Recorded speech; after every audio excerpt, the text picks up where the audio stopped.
जय श्री राम दोस्तों। आज हम स्टार्ट करेंगे कक्षा 10वीं के गणित की पहली प्रश्नावली का बेसिक जानकारी, जिसका नाम है वास्तविक संख्याएं। को पढ़ने से पहले हमको संख्याओं के प्रकार के बारे में जानना बहुत जरूरी है, इसलिए आज हम स्टार्ट कर रहे हैं संख्याओं के प्रकार, जिसका पहला प्रकार है प्राकृतिक संख्या। प्राकृतिक संख्या किसे कहते हैं? प्राकृतिक संख्या एक से शुरू होकर अनंत तक जाने वाली धनात्मक संख्या होती हैं। इसका सबसे अच्छा उदाहरण है गिनती। गिनती हम कभी भी पढ़ते हैं, एक से स्टार्ट करते हैं। प्राकृतिक संख्या को ही धनात्मक संख्या कहते हैं। और अगली संख्या होती है ऋणात्मक संख्या। ऋणात्मक संख्या क्या होती है, इसके बारे में हम जानेंगे। प्राकृतिक संख्या को माइनस के चिन्ह को साथ लगाकर अनंत तक लिख दिया जाए, वह क्या होगी? ऋणात्मक संख्या होगी। अगला प्रकार है पूर्ण संख्या। पूर्ण संख्या किसे कहते हैं? पूर्ण संख्या प्राकृतिक संख्या में जीरो को शामिल कर दिया जाए तो इसे क्या बोलेंगे? हम पूर्ण संख्या बोलेंगे। जीरो से लेकर 1 2 3 4 5 6 7 अनंत तक जाएगी, वो क्या कहलाएगी? पूर्ण संख्या। अगला प्रकार है पूर्णांक संख्या। पूर्णांक संख्या किसे कहेंगे? पूर्णांक संख्या जिसमें पूर्ण संख्या को और ऋणात्मक संख्या को शामिल कर दिया तो उसे पूर्णांक संख्या कहेंगे। या आप इससे भी समझ सकते हैं कि पूरी धनात्मक संख्या है, पूरी ऋणात्मक संख्या और जीरो को शामिल कर दिया जाए तो कौन संख्या कहलाएगी? पूर्णांक संख्या कहलाएगी। अगला प्रकार है भाज्य संख्या। भाज्य संख्या किसे कहेंगे? वह संख्या जो एक से कटने और खुद से कटने के अलावा अन्य किसी तीसरी संख्या से कटेगी तो वह भाज्य संख्या कहलाएगी। या हम यह भी कह सकते हैं कि जिसके कम से कम 3 या उससे अधिक गुणनखंड हो तो उसे भाज्य संख्या कहेंगे। अगला प्रकार है अभाज्य संख्या। अभाज्य संख्या किसे कहेंगे? वह संख्या जो एक और स्वयं के अलावा किसी से ना कटे, अभाज्य संख्या कहेंगे। या कह सकते हैं जिसके सिर्फ 2 गुणनखंड हों। उदाहरण, 2 का गुणनखंड करेंगे तो हमें गुणनखंड में 1 और 2 प्राप्त होगा। 3 का गुणनखंड करेंगे तो 1 3 और 5 का गुणनखंड करेंगे तो 1 5। लेकिन 1 का गुणनखंड करेंगे तो हमें सिर्फ 1 प्राप्त होगा, इसलिए 1 ना तो अभाज्य संख्या है ना ही भाज्य।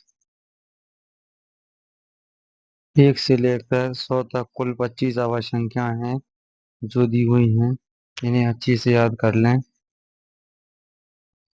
अगला प्रकार है सम संख्या। सम संख्या किसे कहेंगे? वे संख्याएं जो 2 से विभाज्य हैं उन्हें सम संख्या कहेंगे। या वह संख्या जो 2 से पूरी पूरी कट जाएगी उसे हम सम संख्या बोलेंगे। सम संख्या के उदाहरण है 2 4 6 8 10 12 डेढ़ डेढ़ डेढ़ इत्यादि। अगला प्रकार है विषम संख्या। विषम संख्या किसे कहेंगे? वह संख्या जो 2 से विभाज्य नहीं है उसे विषम संख्या कहते हैं। या वह संख्या जिसे हम 2 से भाग देने पर कुछ ना कुछ शेष बचेगा तो उसे हम क्या कहेंगे? विषम संख्या कहेंगे। विषम संख्या के उदाहरण है 1 3 5 7। अगला प्रकार है सहअभाज्य संख्या। सहअभाज्य संख्या वह संख्या होती है जिसका एचसीएफ 1 होता है। सहअभाज्य संख्या हमेशा जोड़े में होती है, जैसे 2 3 3 4 4 5 5 7 7 20। कोई भी लगातार संख्या सहअभाज्य संख्या होगी। अगला प्रकार है परिमेय संख्या। परिमेय संख्या किसे कहेंगे? वह संख्या जिसे p/t के रूप में व्यक्त किया जा सकता है उसे परिमेय संख्या कहते हैं। q का मान बराबर नहीं होगा 0 के। यदि q का मान 0 होगा तो वह संख्या परिमेय संख्या नहीं होगी। परिमेय संख्याओं के उदाहरण दिए गए हैं। परिमेय संख्याओं से संबंधित महत्वपूर्ण बिंदु। पहला, p/t के रूप में परिमेय संख्या व्यक्त की जाती है। दूसरा, परिमेय संख्या वही होगी जो शांत संख्या होगी। जैसे 1/2 को हम भाग देंगे तो हमारा उत्तर आएगा 0.5। ये क्या होगी? शांत संख्या होगी। अगला पॉइंट है अशांत आवर्ती संख्या। अशांत आवर्ती संख्या मतलब ये होता है जैसे हम 1/3 को सॉल्व करेंगे तो हमारा उत्तर आएगा 0.3333। मतलब 3 रिपीट हो रहा है, बार बार रिपीट हो रहा है तो इस वजह से 3 पर बार आ जाएगा, इसलिए ये संख्या परिमेय संख्या होगी। अगला पॉइंट है पूर्ण घनमूल और पूर्ण वर्गमूल।